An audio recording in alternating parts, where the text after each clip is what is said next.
evening, good evening, good evening. It's been such an amazing weekend. There's just been so much happening. But first of all, I want to welcome you to today's live class. My name is Dr. Ish, and I'll be handling how to sell on LinkedIn. Whether you are a service provider, you're selling products, whatever it is you're selling, or whatever business you are into, today we're just going to be talking strictly sales, selling, marketing strategies, personal branding strategies, positioning strategies, content strategies, engagement strategies, everything that is going to take you to that next level to help you to be able to market your products or your services better and get you that level that you need. Omolola, you're welcome. Thank you, thank you, thank you. You're the very first person in class today. Amazing, amazing, amazing. Yes, today we are talking sales. We are talking sales today. We are talking business strategy. And for those that don't know, on LinkedIn, ranked by Favicon. You're welcome. HR Lassie, hi, you're welcome. For those that don't know, I was ranked number 1 on business strategy by Favicon for LinkedIn. Number 1 for the female category, and in the entire category for both male and female, Tony Elumelu being first, and another I think it's the CEO for Money Point second, and then myself third. So good evening, Mama. You're welcome. Good to see you today. Is this your first time in this live class, Ma?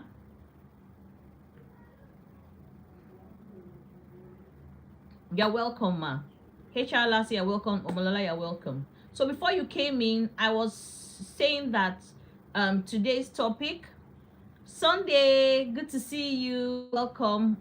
So I was saying today's topic is going to be strictly sales. Yes, sales on LinkedIn, but every aspect of sales I'm going to try. It's really, really extensive, but I'll try and simplify it as much as possible so that it can make some meaning to you, make some sense to you, because there's having a business or running a business if you cannot convert your clients, if you cannot sell. Because at the end of the day, everybody's into some sort of business. Either it's product you're selling or services you are selling to make money, to make profit, not just to have the numbers, not just to sell for the sake of selling, but to make profit. Profit being that, good evening, Oye, you're welcome. Profit being that you have taken care of all the costs that you sort out, the recurring expenses, what people call OPEX, operating expenses.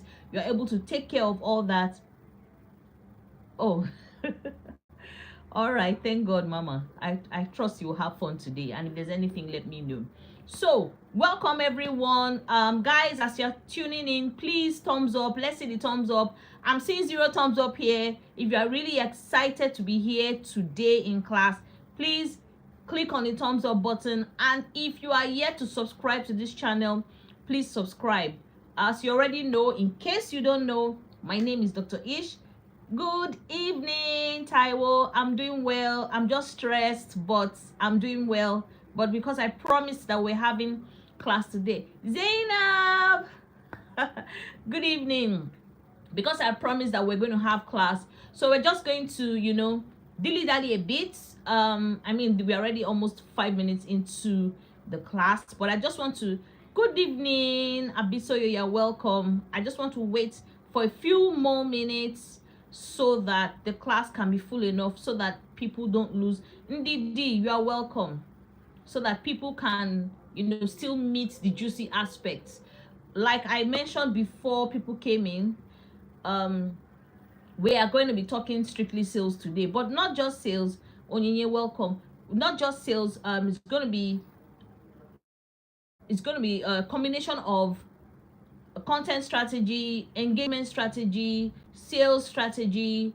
It's pretty a whole lot. So there are certain, good evening, Joy, you're welcome. So there are certain aspects we're going to be looking at. I'm going to be addressing about 6 sections. Yes, and the objectives of today's class is to equip you all with strategies and tips to leverage game, basically to help you to sell better. Now, some I know quite a lot of afraid of selling, either social media or wherever it is. Many people usually have a phobia to sell. But like I said earlier, for your business to be sustained, for your business to be sustainable, for your business to survive, visibility is very important in order to aid your sales, because the first worry anybody has, content creator, professional, whatever it is, the first is visibility. You need to be visible where your clients are, so they can see you, so they can see you, and then so that they're interested in whatever it is you have to. And if you're talking about LinkedIn as it were, as a platform, and not just LinkedIn online, because I'm also considering we have another class where we talk about those who are running offline businesses. Personally, I also run offline businesses, and I see that a lot of small, medium businesses, which I'm sure many of you are in that category, because even I myself, I'm not fully established, have some certain what I call it now, bottlenecks that frustrates the businesses from scaling up, basically dealing with systems, structures, and of course marketing and sales strategy. So many a times people confuse sales and marketing. They use the word interchangeably, but you see, sales is different from marketing. But sales is part of marketing. I hope you got that. Sales is different from marketing, but sales is part of marketing, right? For every business to be sustainable, because there are the schools of thought that businesses don't survive past 3 years, some say 5 years.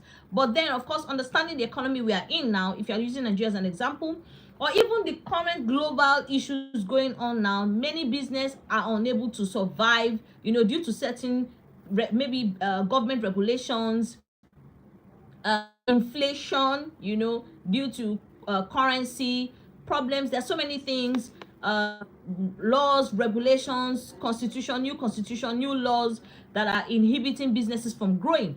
But I'm here to tell you today that if you're flexible enough in applying the right kind of sales and marketing strategy, your business should be able to survive. Now, scaling is different from just ensuring that the business can. So there's several factors to this.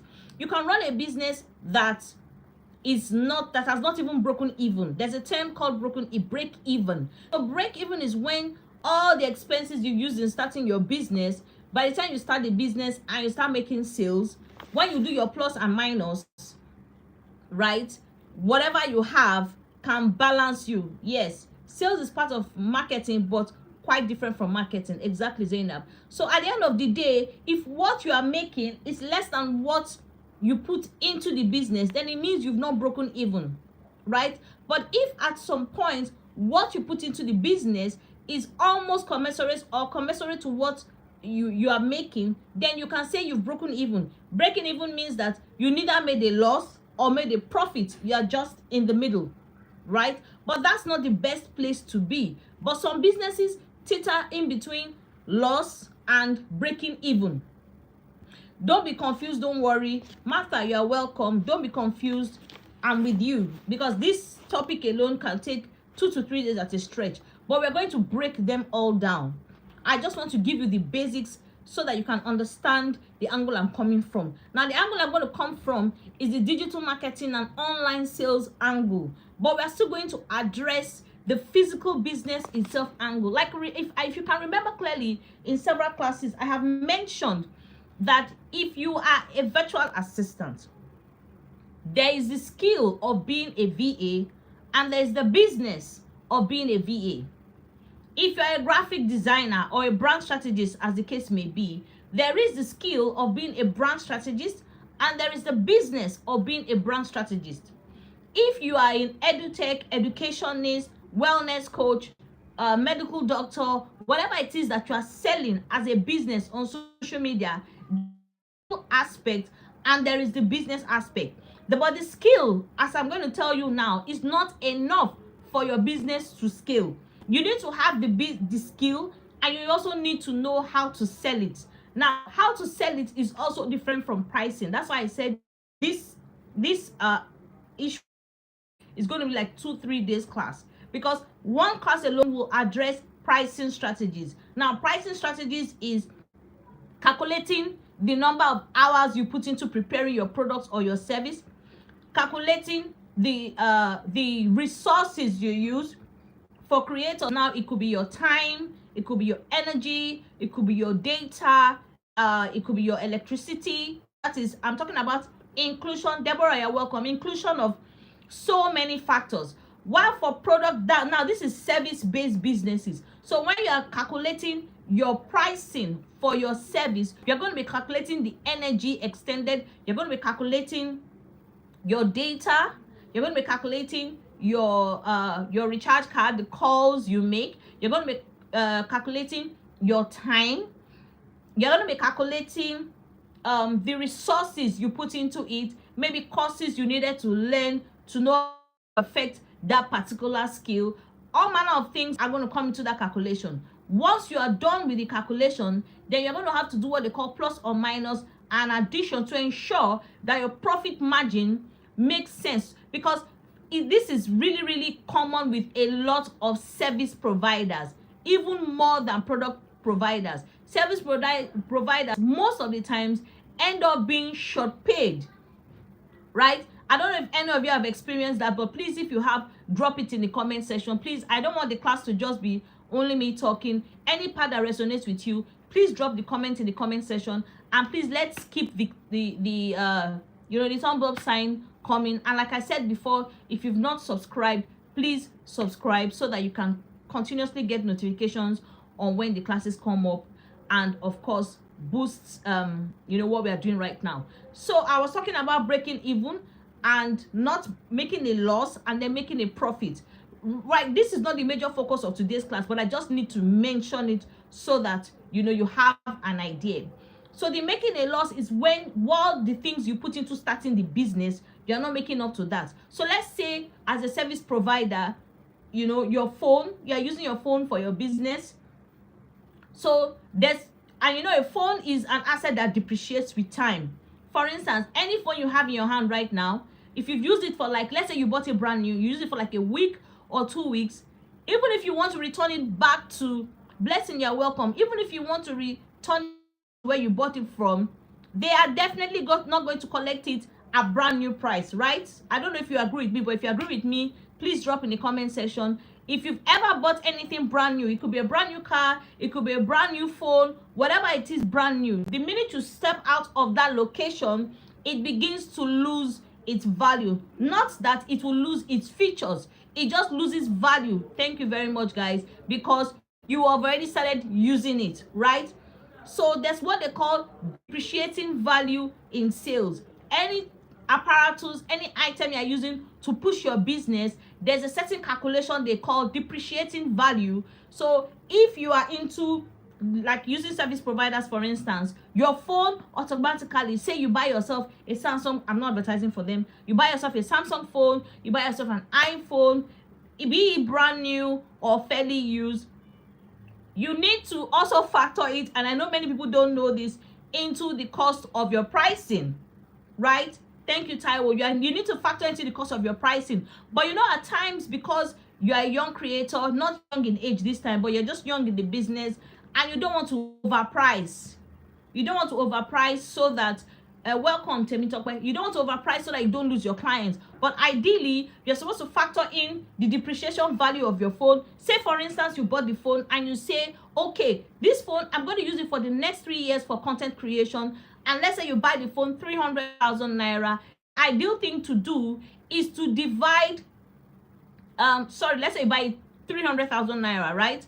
And you're going to use it for 3 years. The ideal thing you're supposed to do is to divide the cost of that phone by how many months you are going to use it, and then when you divide, you're going to get what they call the daily value of that phone, right? So if they are calculating by a year, and say you are using the phone for a year, so, and the phone is 300,000, so you're going to divide 365 days by 300,000, and that is what they call the depreciation value. That's the value, the daily value you're going to get.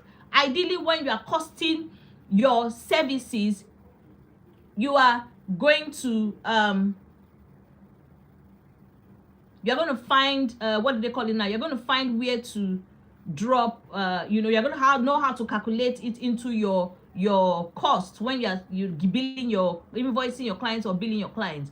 But like I said, that is not the 100% focus, but I just need you to also understand that, because we're going to have a special class for that. It may be a bit confusing for some of you, especially for those that have not done maybe economics or sales and marketing, but don't worry, I'm going to try and break it down as much as possible. But what I'm talking about basically is for service providers, and also pertains to Coach K, you're welcome, pertains to physical people selling physical products, right? So your business, any business that you are running, there's what they call the P&L account, profit and loss account. And please, I need to also inform you guys, as a business person, small creator, middle creator, great creator, you need to have your business registered, right? I know many of you get your payments into your personal account. It is bad accounting practice. Please, for those of you that don't know, I need you to know that receiving funds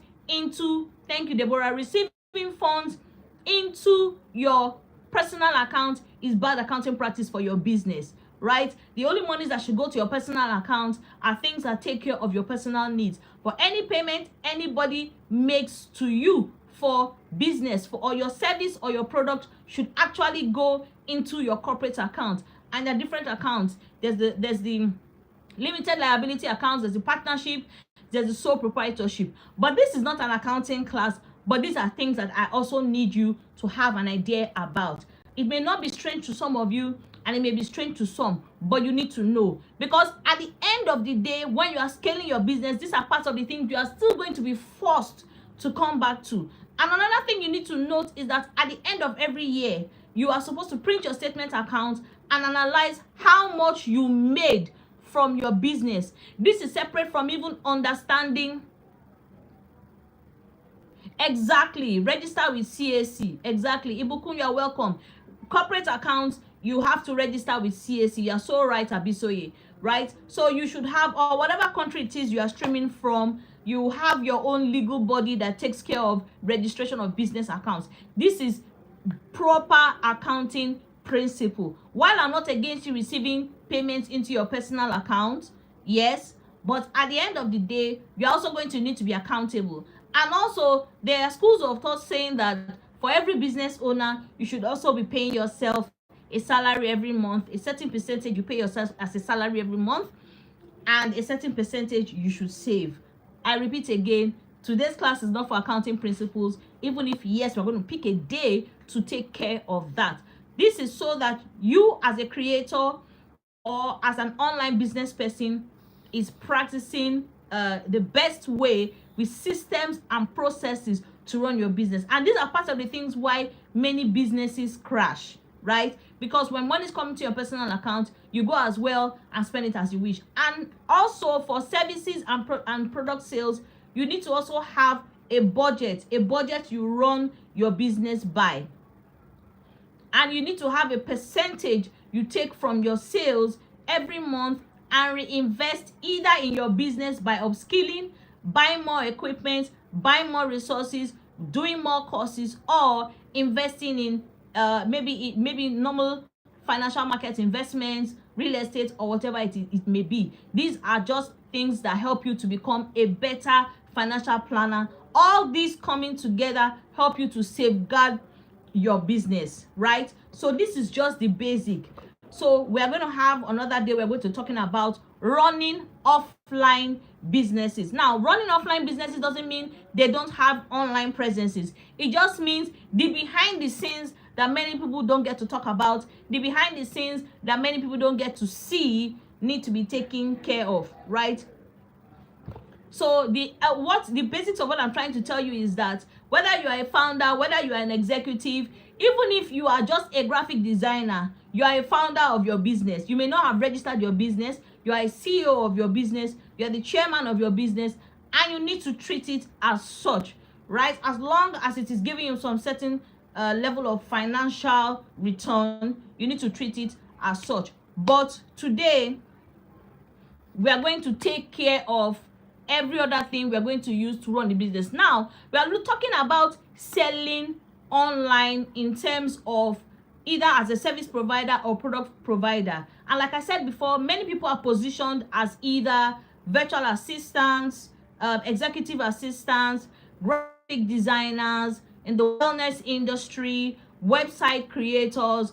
I mean, whatever business it is you are into, computer accessories and management, coaching business, consulting business, business strategy, nurses, doctors, whatever it is that you are selling, at the end of the day, you need to create a credible, reliable, and authentic brand online, because anybody who's buying from you, like I earlier mentioned, needs to go with what they call the KLT factor. They must know you, they must like you, and they must trust you. Out of those three things, there are three very crucial and important factors that you need to know to ensure that your skills, you can upscale your business anytime you want, and at the end of the day, make profit in your business. So we're going to be looking at different sections. Like I said, 6 sections. We're going to be looking at optimization of the profile, which I'm sure you've heard time and time again, but it's the basics, it's the foundation. It needs to be addressed, it needs to be discussed,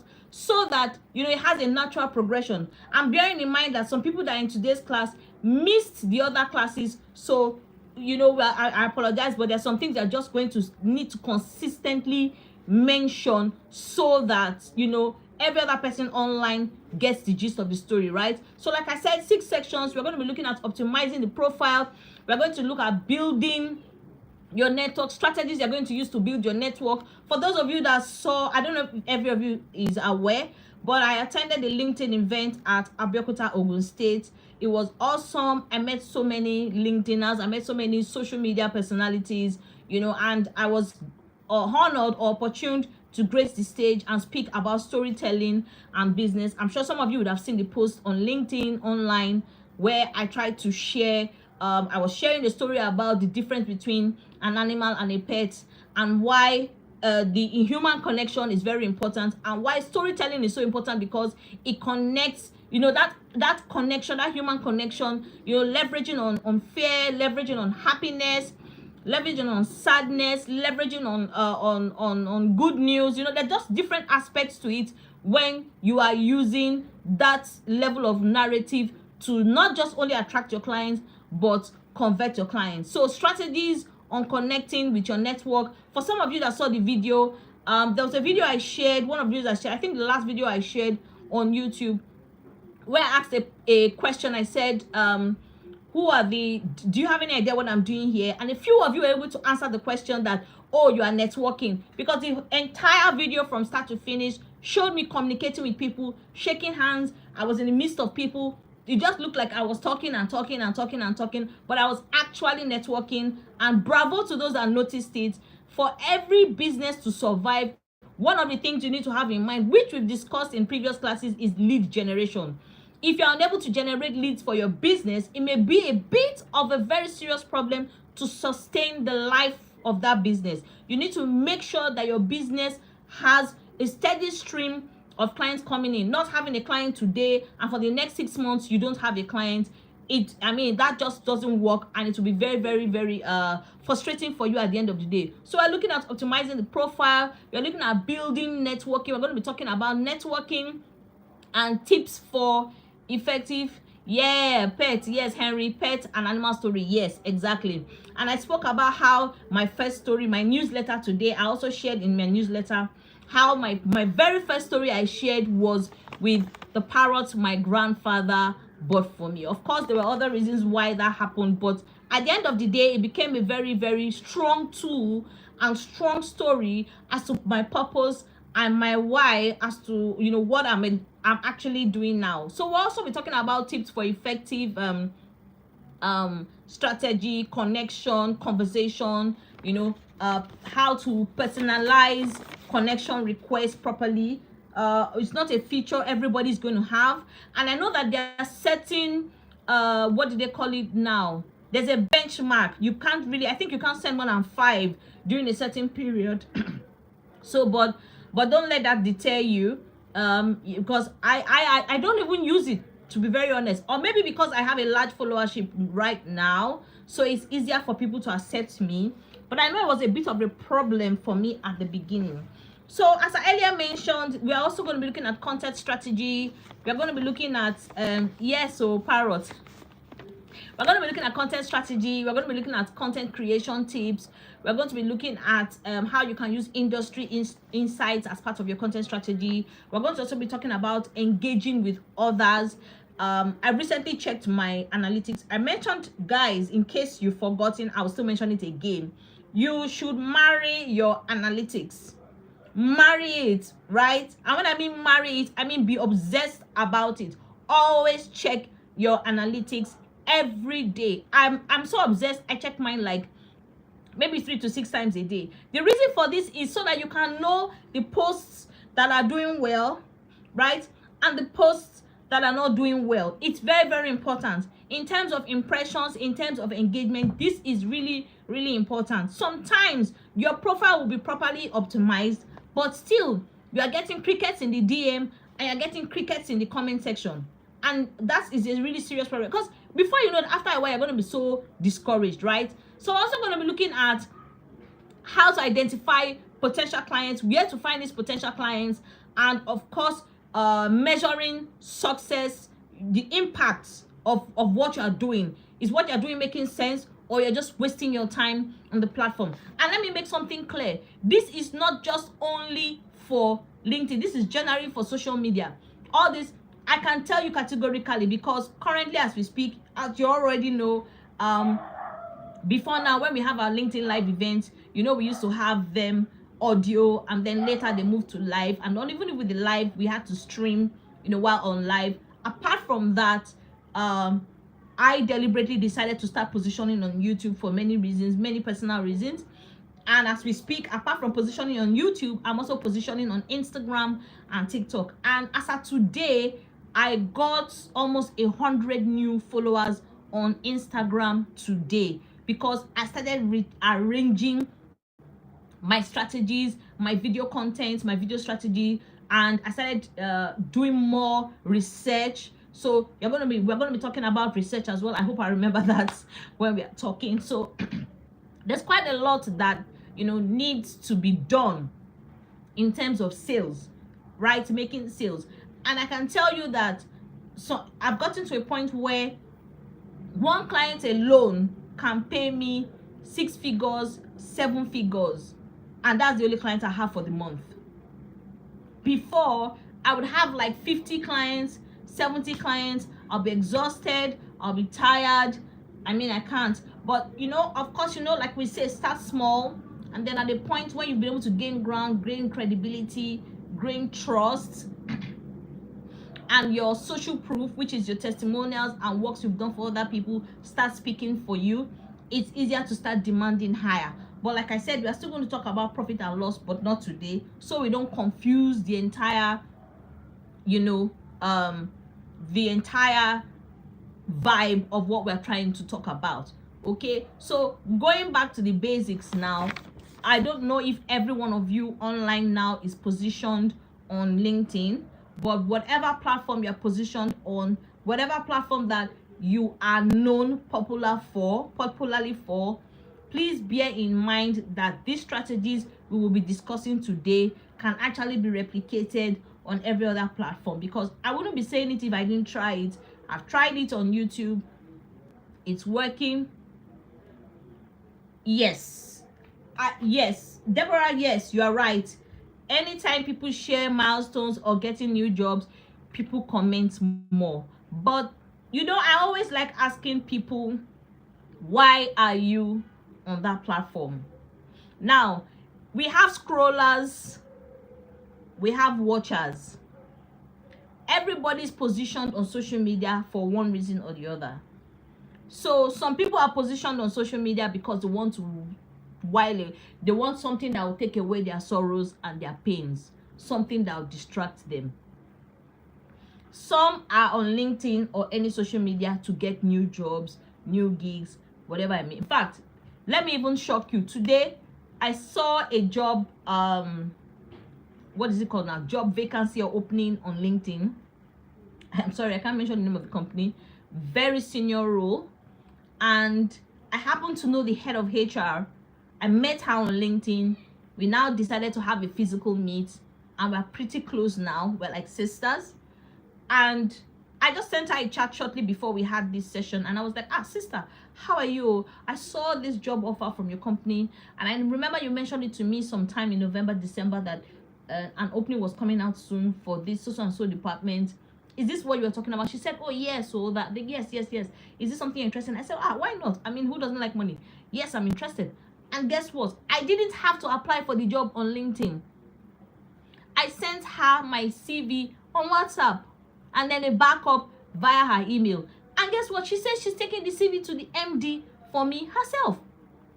I'm not even like, if so why I'm saying this, why I'm digressing to this point is because LinkedIn is a professional platform. It's a platform that connects job seekers and job owners. That is the original reason it was created.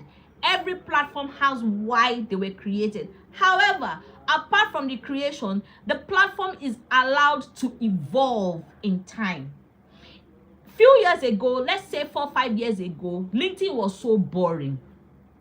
I think COVID revitalized LinkedIn as an app, because that was the time Zoom blew out and became so popular. So a lot of these apps have been existing, but nobody was really using them.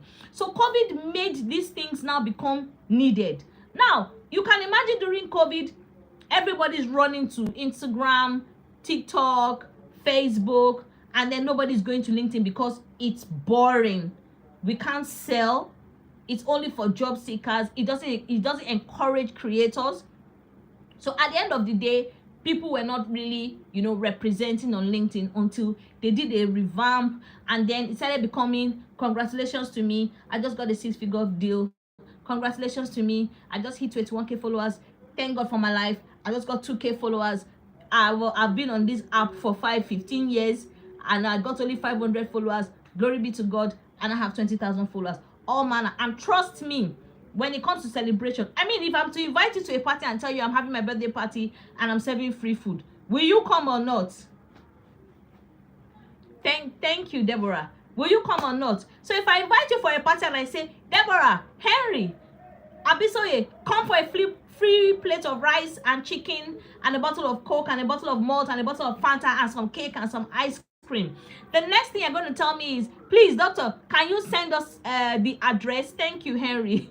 I receive it. So the next question you're going to ask me is, can you send me the address? And you're going to run there. So basically, because LinkedIn is kind of like programmed for people getting jobs and gigs, right?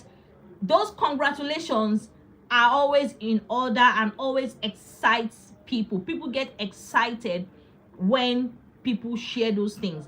And the next best thing, trust me, is that when tell me talk way.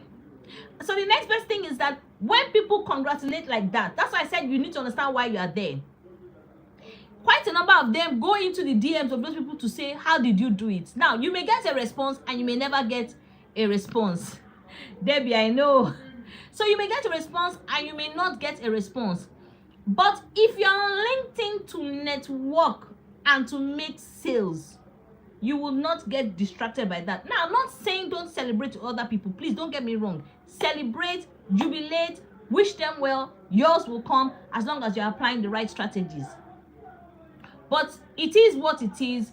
The platform is made that way. The algorithm also celebrates celebration, because you know when we talk about SEO, keywords, right? Keywords. So certain keywords, congratulations, I just got a. Once the algorithm sees it and picks it up, it starts sharing the information, and then you see other people rushing to celebrate, right? So that's just the way the platform is built. It's not something we can change, and I would suggest that if you have things to celebrate, please start celebrating. Celebrating once a week is not a bad idea. If you won a client today, please celebrate on LinkedIn. And you never can tell. You can celebrate today and other people are going to come into your DM and say, okay, what do you do? How can I get into what you're doing? And come to you either to learn, ready to pay or give you jobs, right? Yes, so you need to also celebrate, right? So if you get a client today, feel free to celebrate. If you finish a course today, please celebrate. Find and don't wait until you have 20,000 followers, 5,000 followers, 10,000 followers to celebrate. The algorithm appreciates celebration. With lunch boxes too, extra plates, right? So the algorithm appreciates celebration, so please make it a habit to celebrate. I had a personal problem with celebration, and I had to also learn, because especially for some of us, we feel all the celebration may look like you're proud, you're trying to brag. So at the end of the day, all those things are actually part of the things that add to your credibility. So I think I have spoken enough about that. So we're going to be talking about we're going back to the sales and business growth, so that we don't miss out on the real reason why we are here. So section 1, we're back to this same old optimization profile. We're not just hearing word again. Everybody, optimize profile, optimize profile, optimize profile. Everybody's optimizing profile, but it is important you optimize profile, because you are not going to have an opportunity to pitch physically or audio. You're not going to have your profile is the pitch. Your profile is the sales pitch.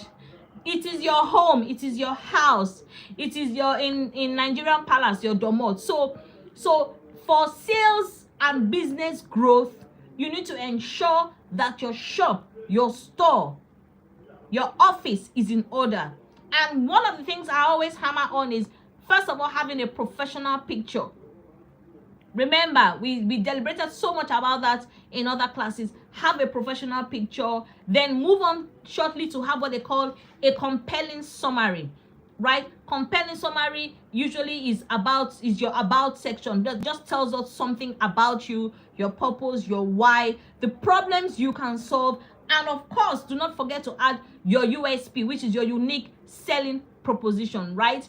Then we move on to what they call the experience section. The experience section is the part that tells us where you've worked, who you've worked with, and of course, the milestones you have achieved. In fact, good enough, LinkedIn also allows you sharing multimedia now in the experience section. So it could be you in the office receiving an award. That reminds me, I need to do that on my own profile. I have several pictures receiving awards I think I need to add. Anyways, you need to also have as much information as you can on the yes please, please. I know many people have a problem with the celebration thing, because they feel like, but this is too small, especially when you have pretty high targets. This is too small. Why am I celebrating that I got paid maybe 100K or 50,000? It is a celebration. Please, guys, if you don't remember anything else, effective today, okay, maybe not today, it's too late to post. Effective tomorrow, between today and tomorrow, find something that you've accomplished in the last 3 months. We're in April, okay, 3 months, and celebrate it. I want you to write a list of 5 things you have accomplished. It's even an assignment. It's an assignment, take-home assignment. We are supposed to share our links. Today's Monday, tomorrow. So tomorrow, I want everybody to have a celebration post. Henry, please, you help me drop a chat in the WhatsApp group that tomorrow's topic of posting for the entire mentees, now it's not compulsory, is to share a celebration post. So I want to see all the mentees celebrating something tomorrow, right? It doesn't necessarily have to be sales. Yes, Abisoye, find something to celebrate. Either you just got 200 followers in the past 3 days, 50 followers in the past 20 days, 10 followers in the past 10 days. No problem. Find another thing to celebrate. Please celebrate again.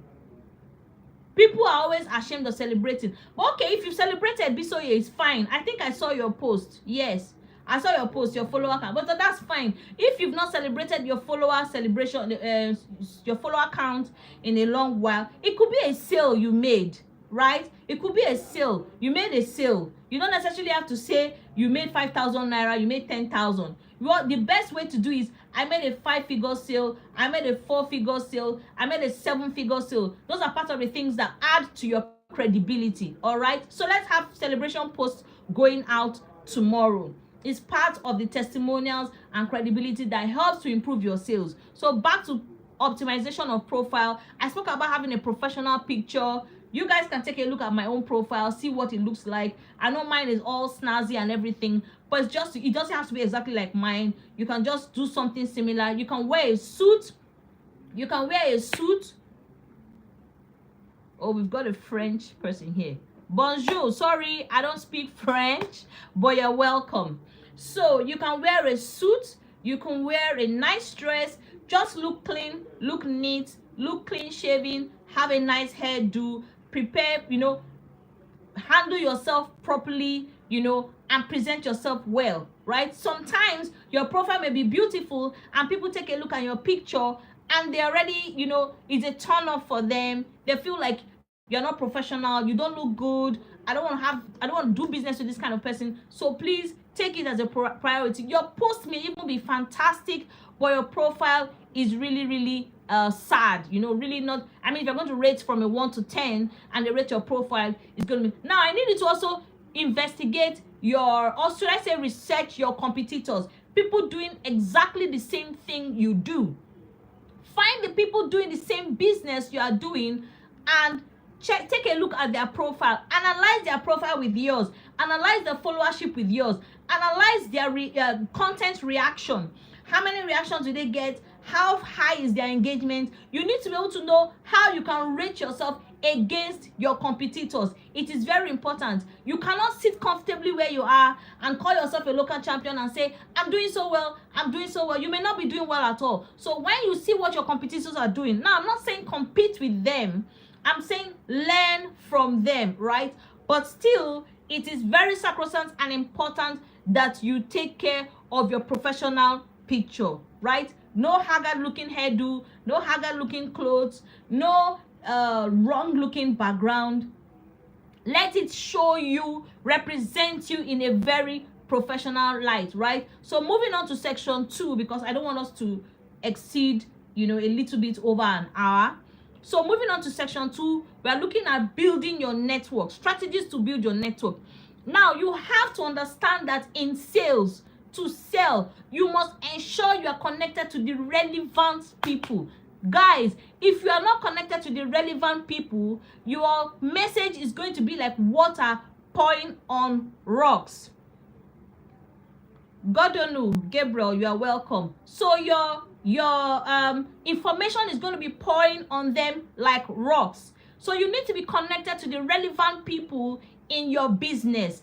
Anything that you are selling, especially if you are selling online, it has to be people connected to you that you can solve their pain points. So if you're a graphic designer and you have 80% of the audience you're speaking to as graphic designers, then you are speaking to the wrong people. They will not buy from you. So if you have 80 people in the same industry as you following you, then you're only going to be writing for entertainment. They're only going to be learning from you and sharing it with their own audience. So you need to have it clear. You need to understand the fact here that if you are selling, even for physical businesses, you just imagine having a shop, selling a pair of shoes, and on that same line, you have 13 people selling the same shoes. Just as you are, you will be choked with competition.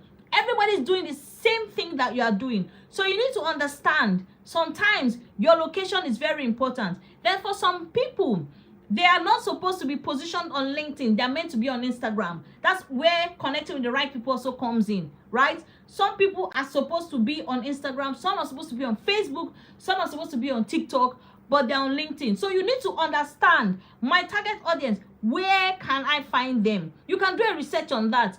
If they are not on LinkedIn, you are also going to waste your time. However, I believe that 95% of the time, it is content that spoils a lot of people's positioning, right? You don't really need to do too much for your profile. You don't need to have one kind of like 200,000 naira profile picture, you know, or your profile being optimized by somebody charging you 300k. Something simple, nice, classy, straight to the point, explaining the problem points that you can solve is what you need, right? So going back to connecting with relevant people, you also need to participate in LinkedIn groups. Like the way we are now, this is like a LinkedIn group, albeit we are streaming live on YouTube. It's more or less a LinkedIn community or an online business kind of community thing. So you need to participate in group discussions. You need to participate in other groups. There are many groups. All you need to do is to go to this navigation pool.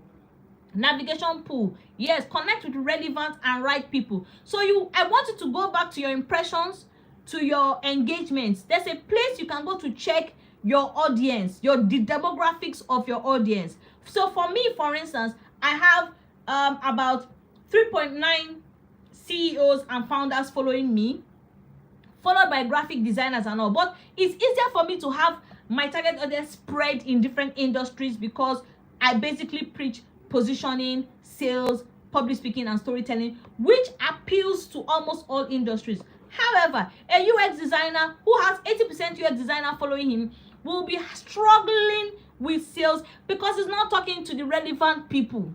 He's talking to his competitors. Now, you should have at least maybe 20% of your competitors in your target audience, but you should have a minimum of 50% of the people you are connected to who are your prospective clients or your lead. So please, when you are sending out connection requests, I'm not against people accepting any connection request. There are coaches that will tell you don't accept every request you get. I'm not going to tell you accept or don't accept. I accept. I don't have a problem with it. However, when I am sending my own requests, my connection requests, I am a bit more selective as to the kind of people I send requests to. I personally send more to female than male, which is very obvious. Is an obvious thing. The reason being that I am positioned as an executive coach for female professionals, creators, CEOs, and founders. So I rather connect more with women than men. I am not biased in any way as to any gender. I'm just saying that is my niche, right? However, if the male gender send me requests, I have no problem with accepting. I still have some men that I send requests to if somehow their own business rubs off positively on mine, or they are connected to a connection I am unable to connect with. Did you get that? They are connected to a connection I'm unable to connect with. So these are part of the things I need you to take note of for building your network. If you need to unfollow some certain people, please do so. I personally, I'm not crazy about follow accounts, even if yes, I know it is important. I actually unfollow and disconnect with people every week. I think about between 10 every week. I disconnect and unfollow. I lose followers. But it works well for me because I need to have a balance. I'm not going to be sending requests to executive coaches. In fact, it's executive coaches that even send requests to me and I accept. But for me sending to them, no, because it's going to kill my business. Now, another thing with building your network is engaging with others' content. Remember today I said I got about 100 new followers on Instagram today. Just one post. But you know what I did? What I noticed was quite a number of people that liked it were actually not following me. So what I did was it was hectic. I started sending them followers requests, and I engaged with 2 of their posts each. I mean, it took me like 2 to 3 hours. It was a lot, but I engaged with 2 or 3 of their content each, and immediately they noticed, they followed me back, right? And this is a platform that well, I'm not trying to backtrack. I mean, I don't really like them. I don't really like them, really, to be honest. But I understand that for positioning, I need to expand my tentacles to get more leads, because you know sometimes we feel, oh, LinkedIn is saturated. Everywhere is saturated. That's the truth. But I just said, okay, I want to get a different vibe from a different crowd of people. And as we speak, I'm receiving notifications of conversations going on in my DM on Instagram, the people that I engage their content and they're wanting to get to know me, what I do, and appreciating me for following them and all that. So that's a strategic way of building network for your sales.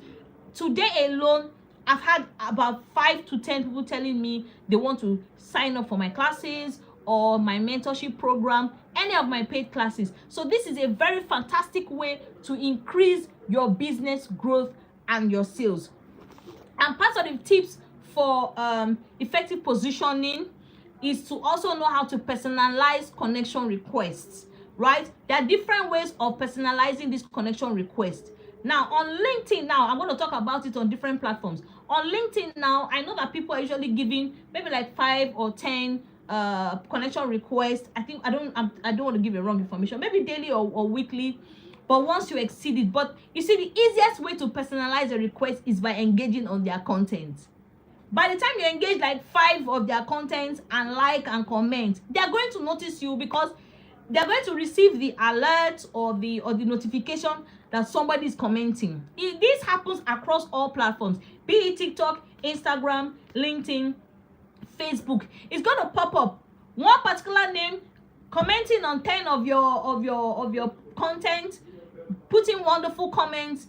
Like as of last week, the analytics told me that I got more followers because of my comments, right? And exactly, yes, effective positioning.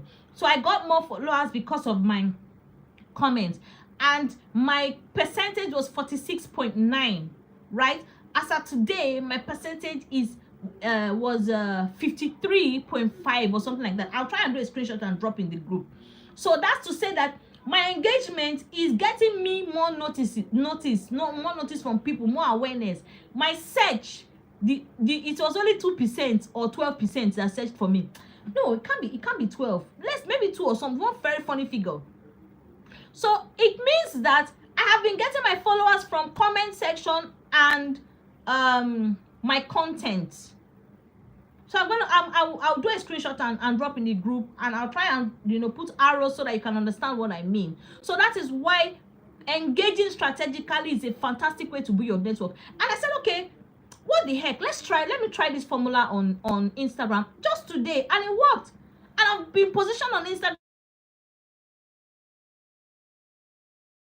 for how many years now? My God, maybe 5, 6, 7 years. And I've been stuck on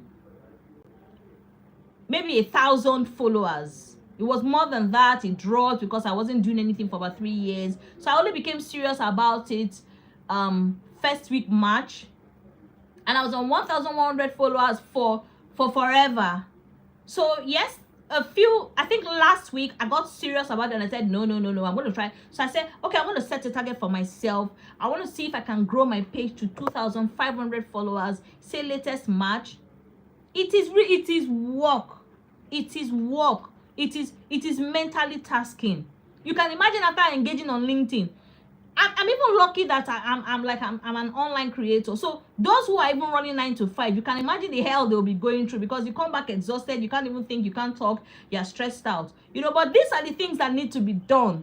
Because even if you have a 9 to 5, your personal brand is very, very important. And the major work, 2 things, or should I even say 3, is your profile, your content, and your engagement strategy. Those are the things that help you to build your brand in terms of, unless you don't want to make money, unless you don't want to be known, unless you don't want to be seen, unless you don't want to be ranked, unless you don't want to be trusted, unless you don't want to be taken serious.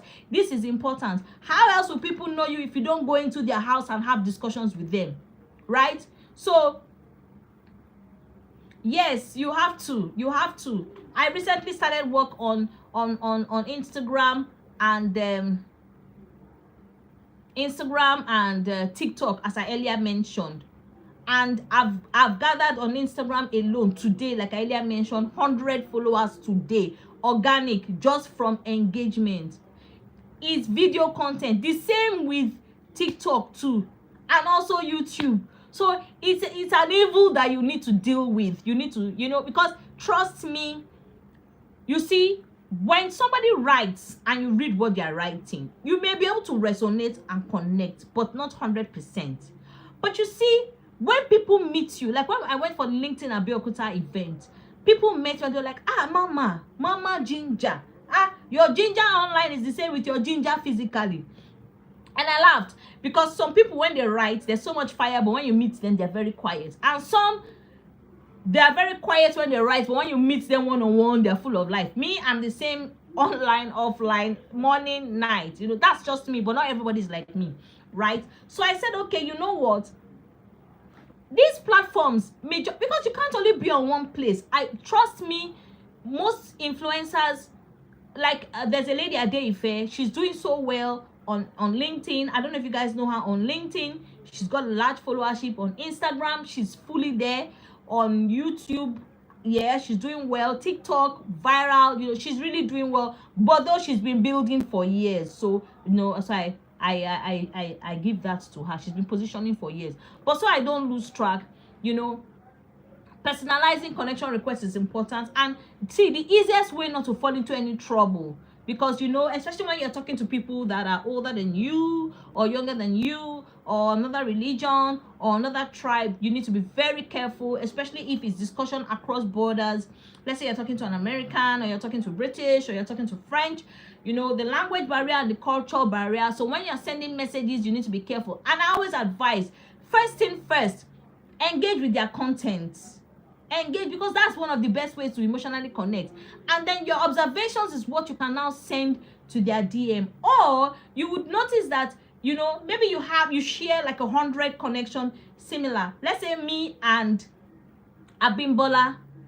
Yes, hey, I'm happy. Let's say me and Abimbola, I have 100 people in my connection list that are also connected to Abimbola. So that means we have 100 friends in common. So you could also come up with a discussion in the DM to say, oh, hi Deborah, I noticed that we are both friends to Abimbola, Charismata, and Henry. Really, that's so, you know, interesting. And I'm happy to connect with you. And you know, you take the conversation from there. So what happens is that when they're reading the message, they don't feel like they're talking to a complete stranger, right? If you understand what I mean. So that's the beauty of networking. So you know, it's not something that we're going to finish today. We are still going to keep reiterating these things time and time again till the team understands it, right? So for some of you, this may be the first time you're hearing it, and for some of you, you've heard it before but you've not implemented. So please try to implement. Yes, I like that. Warm spots to communicate on. It's either you have engaged with their content, or you go through their experience section, their summary section, you pick out a part. Please be careful, be very polite in the DM, and ask them. You could ask them a question to please explain more. Or what was your time in banking like? Or why did you leave banking? How did you face transitioning? How did you cope in a male-dominated industry? Or, oh, I found out that we're sharing 20 friends in common. These are the easiest ways to strike up conversations in the DM, right? Another thing we are looking at, like, I'm just going to touch base with a few of them. I'm not sure we can finish everything this night. I don't want this class to exceed an hour and 10-20 minutes. So another section we're going to look at is content strategy. So we're just going to go brief. Don't worry, we'll still have more classes and break them down till we all get them. So there are different types of content to post.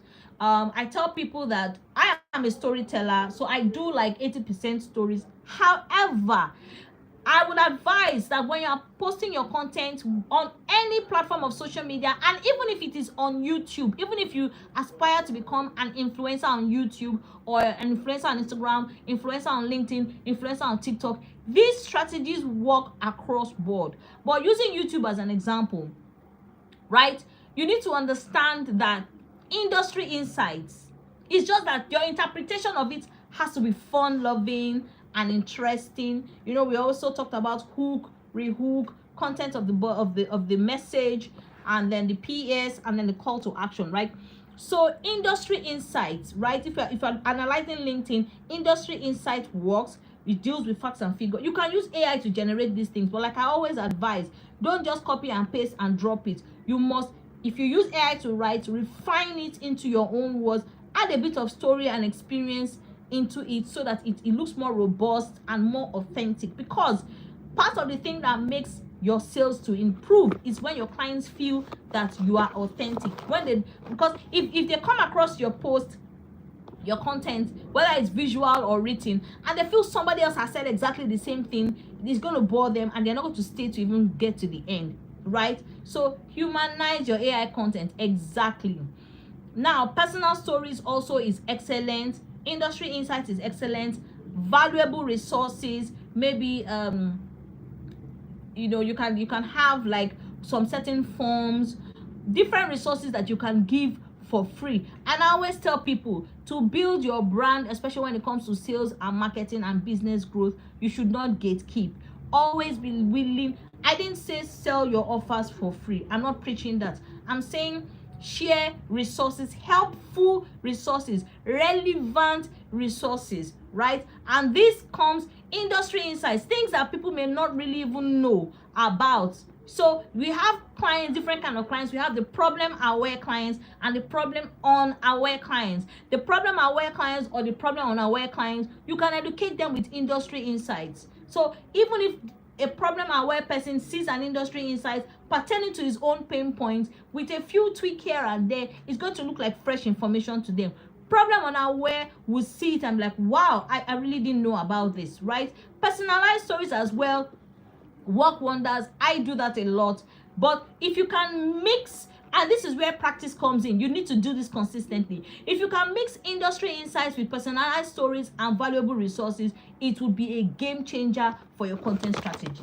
Now, like I said, I repeat, content strategy involves industry insights, which will be boring if you consistently do only industry insights. Personal stories, you have to understand the boundaries of professional personal stories and personal stories, right? So you don't also want to strip yourself naked in public and then share information that you really don't need people to know about. Valuable resources too can be a bit tricky because you may be selling resources, you may be giving out resources for free that you should actually sell. I always liken valuable resources to what they call lead magnets. Now, lead magnets in sales are things that will attract clients to you. For instance, the mentorship class is a lead magnet. The idea of it is that if you have 200 people in a free session, at least 10 are going to end up signing up for your course or your program or whatever it is you have that is a paid service or a paid product.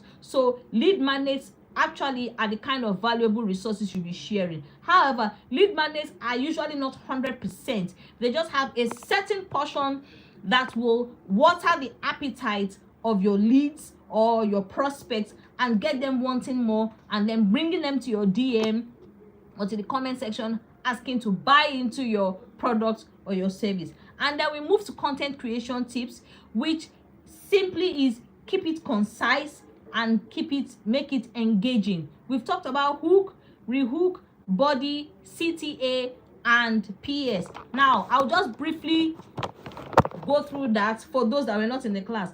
Hook are the first 10 to 24 words you use on the first line. Is used to attract anybody that is scrolling by and then gets to keep them. Now, we all know that people's attention spans are so little, and everything is fighting for the attention of the people online. Most times people are just scrolling through. But the hook is what makes them stay. I'm like, what she's talking about? Oh, her first story was with the parrot. Who tells the parrot stories? Okay, let me take a look. Right? Now, the next line after that is called the rehook. Now, the reason why the rehook is important is because of clickbait. Clickbaits are hooks that are usually falsified. For instance, somebody tells you how I made my first $5,000, and then when you read it, it doesn't have anything related to how they made the first $5,000. In fact, they may even go further and tell you, oh, it was just a joke. One day, I hope I'll make the $5,000. And you're like, is this person even serious at all? So people, because people now know a lot of people do that, a lot of creators do that. When they get to the rehook, which is the second line after the first 24 words, if they breeze through it and they see that, no, this looks like a clickbait, they walk on by. So if you read my newsletter today, where I said my first hook was, I told my first story was told to a parrot. I mean, a lot of it got a lot of engagement. I got people in my DM, you know, saying, some of them didn't even comment on the content. They came into my DM to comment and say, wow, parrot, oh, that's wild. How could you have been talking to a parrot? Where did the parrot come from? Who bought the parrot for you? How many years did you get to be talking to the parrot? Did the parrot die? Is the parrot still alive? I'm like, no, the parrot is not alive. Parrot is dead. Died since I was a child. You know, so what I'm just trying to say is that it has to be interesting, but then you must keep it simple and concise. So let's say, for instance, LinkedIn has word space of 3,000 words. When I started writing, I used to write 7,000 words. I was always having problem keeping, because I've authored books, and you know how books are, they're always voluminous. So I was having a problem keeping my word count to 3,000. So it took me like 6-7 months to be able to learn how to, and for my students, they know me, I always say, learn how to say more with less, right? Less words, but your words are saying, and this is where building your vocabulary comes into it. So you need to learn how to express yourself using words that say a lot, but they're not so much.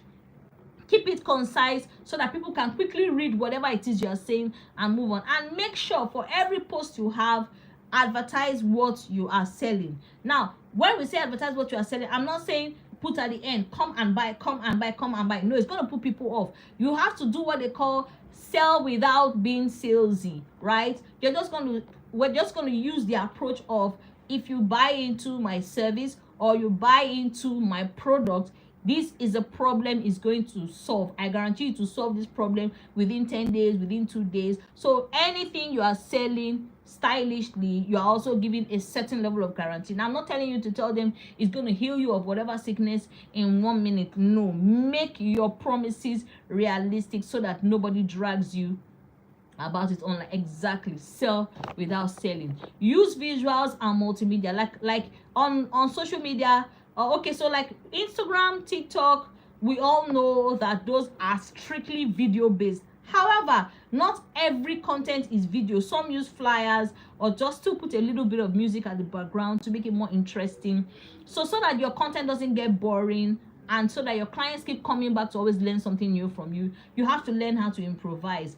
And to Abisoye, you have to understand, not Abisoye, sorry, Abimbola, you are scared of making videos, but you need to get out of it and start from somewhere. The first thing you need to do is to have a camera, position it in front of you, and start speaking to it. Funny enough, you are very good at speaking. You're a good public speaker, so I don't know why you're having a challenge in this area, but we can discuss about it later. Anyways, Fian, you're welcome. Hello. So yes, I was talking about content creation tips. I'm saying keep it concise, keep it engaging, use visuals and multimedia, find viral videos you can use that speak to exactly what you're trying to say, and share them.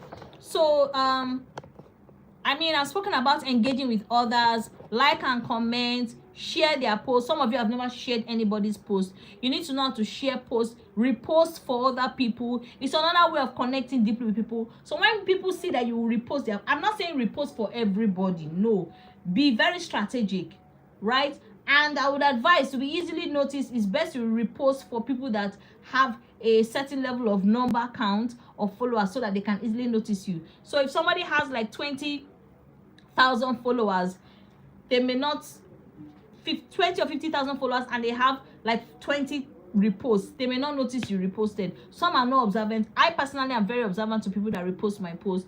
But what I'm just telling you is that you're not just helping them, you're also helping yourself. You're also showing people that you are interested in building a community. So participate in discussions. If you don't know anything about it, go do some little Google research, get something from there, you know, and drop in the comment section. Try and sound knowledgeable. And if it's a discussion that does not even interest you at all, then I mean, you can walk away from it. So the final one is identifying potential clients.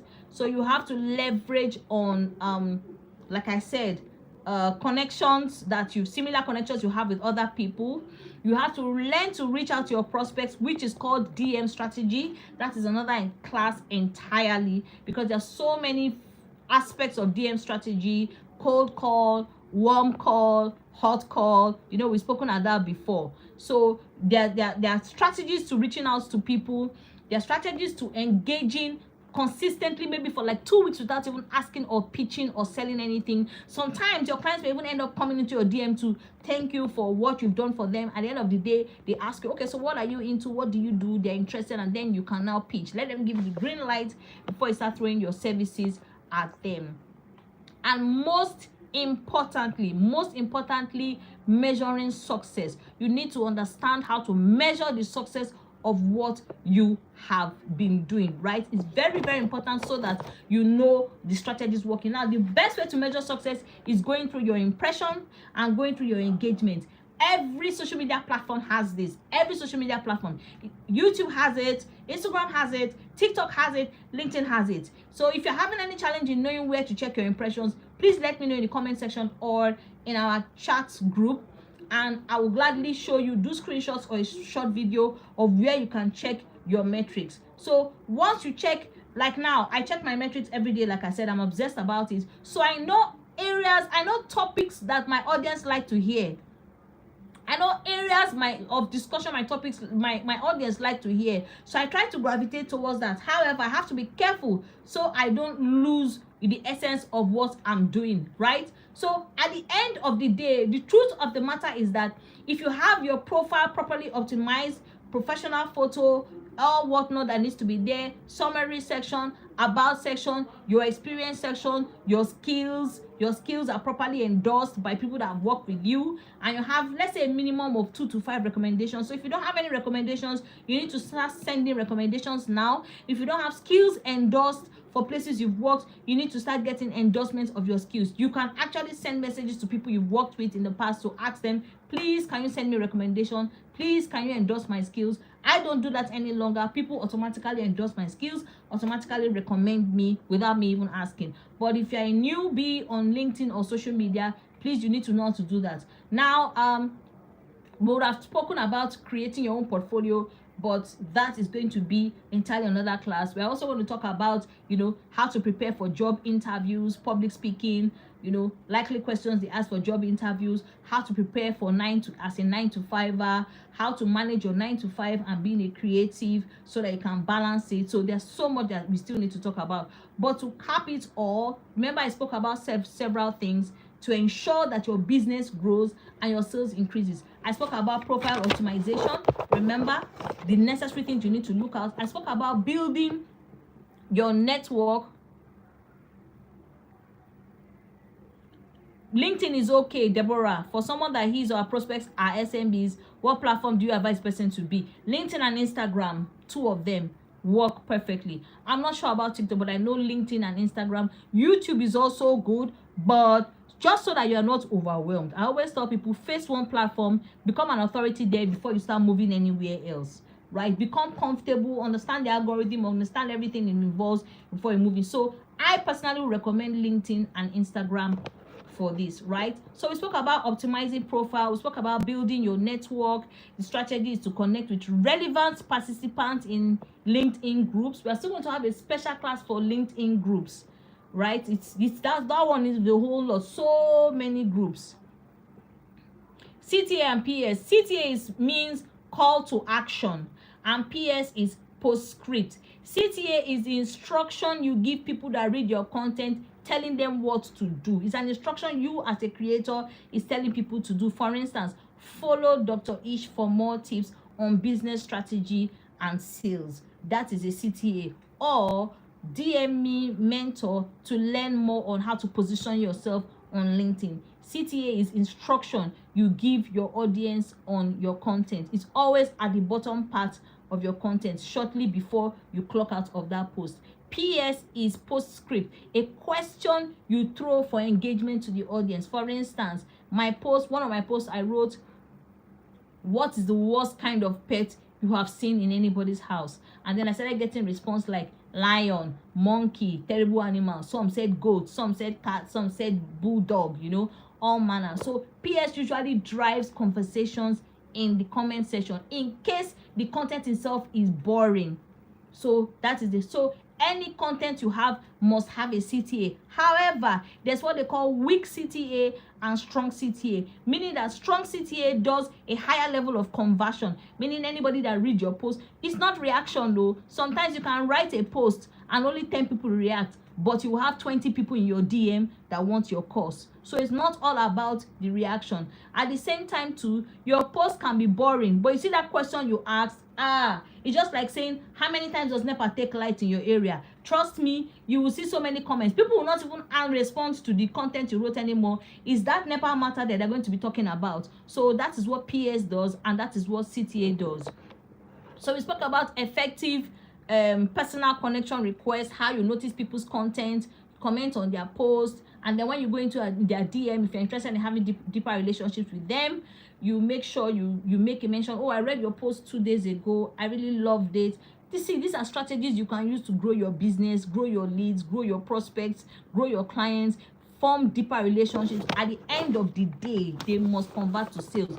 Take my word for it, they must convert to sales. Now, we also spoke about content strategy, the different type of posts you can have. We spoke about industry insights. We spoke about storytelling, personal stories. We spoke about valuable resources, which I also said the best to use is what they call lead magnets, which just gives them a tip of the iceberg, just a little to water their appetite, so they keep coming back to you for more. We also spoke about content creation tips, which I said keep it concise, keep it engaging, use CTAs, use PS, get straight to the point, start your hook with the statement of problem, and make sure that your story continues in that concise. Don't start about one topic and you're talking about something else in the body. Make sure you're talking about one thing, right? Use visuals and multimedia. High Scott, use visuals and multimedia so that your content will not be boring. When you are into business, when you are selling a business, you must make sure that the content you are using to sell is not boring, because people have short attention spans. So you write today, you use a video tomorrow, you use a flyer next tomorrow, you do a collaboration the day after. This is how you build the KLT factor I always scream about, which is before anybody buys anything from you, they must know you, they must like you, and they must trust you before they buy into your service or your product. I also mentioned engage with others. Every social media platform is all about community building. You must like their post, you must comment, and you can reshare their post if you strongly believe in what they are saying. Participate in discussions, be authentic, add value. Value should be your focus, not being viral. A lot of people mistake it. They want to be viral. It's not all about being viral. You must add value and impact. If you're not sure of what they're talking about, please go do your research. Do your research on what they're talking about, and then you can now contribute to the discussion. Use relevant hashtags. I always say any content you are putting on any platform, don't use more than 5 hashtags. In fact, left to me, I would say just 3 hashtags, and make sure they are relevant hashtags, because some hashtags can make you shadow banned. Some hashtags are banned, they're not allowed on the platforms. So research the hashtags before you use them.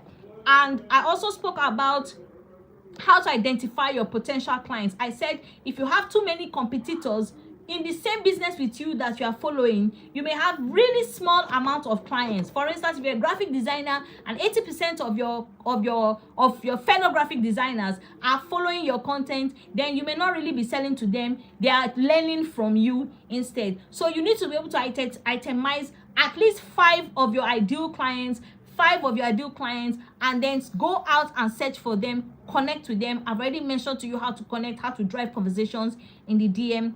And finally, you have to be able to measure the success of your strategy, your content strategy, your engagement strategy, your content tips, your networking tips, and your profile optimization. The way to know if all these things I have mentioned are working for you will be clearly stated in your impressions and your engagement. So you can know the posts your audience resonates with and the ones they don't resonate with. Once you find what works for you, drill down on it and stick to it. Don't go copying any other person. Once you find that your audience loves this style of writing, loves this style of communication, stick to it, and do your best to make sure you are consistent as much as possible. And when we talk about consistency on any platform whatsoever or in any business, to drive sales and to drive growth and to drive connection, you must show up. Good days and bad days, you must show up. And showing up is a minimum of 3 times a week. Whatever platform, any minimum of 3 times a week, and find the right time your clients are online. They could be online in the evenings, they'll be online in the mornings. Find that time, connect with them, engage with them, and make sure that your focus is to build a community.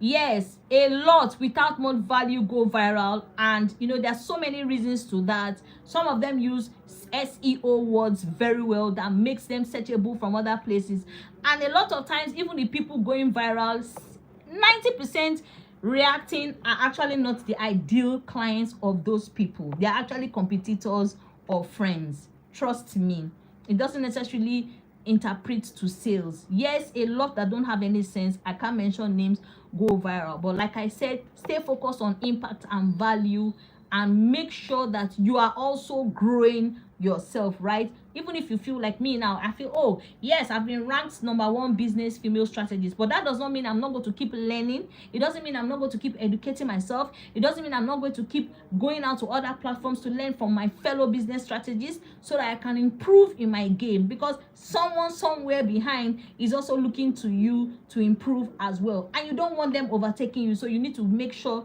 that your learning process is continuous, right? So guys, let's call it a day.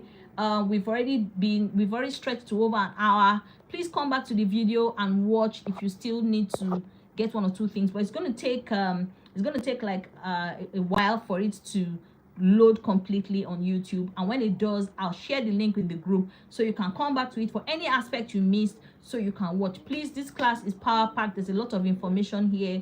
Like I said, we're not going to stop here. There's still a lot. Content creation alone is like an hour or two class. Content strategy alone is like an hour or two. Engagement strategies, I just taught the basics. And for those that missed, I didn't come early, I also spoke about, you know, profit and loss, breaking even in the business. So I'll see you guys tomorrow in class, and please stay strong, take care of yourself, and if there are any questions, please drop it in the group, and we'll continue from there. Thank you very much guys for showing up. Like I said, like, comment, share my videos with your people, ask people to subscribe. Remember that they must watch for a minimum of 5 minutes, please, or else YouTube will yank their subscription and it ends up being useless to me. So anybody joining must watch the videos for at least 5 minutes, then they can comment and like and then subscribe. If you just subscribe straight, it's not going to be a plus for me at the end of the day. So I love you guys, take care, and we'll see you tomorrow in class. Please keep your questions for me. Maybe when we start early tomorrow, you can also ask the questions first. God bless you, God bless you. Thank you so much guys, take care and good night.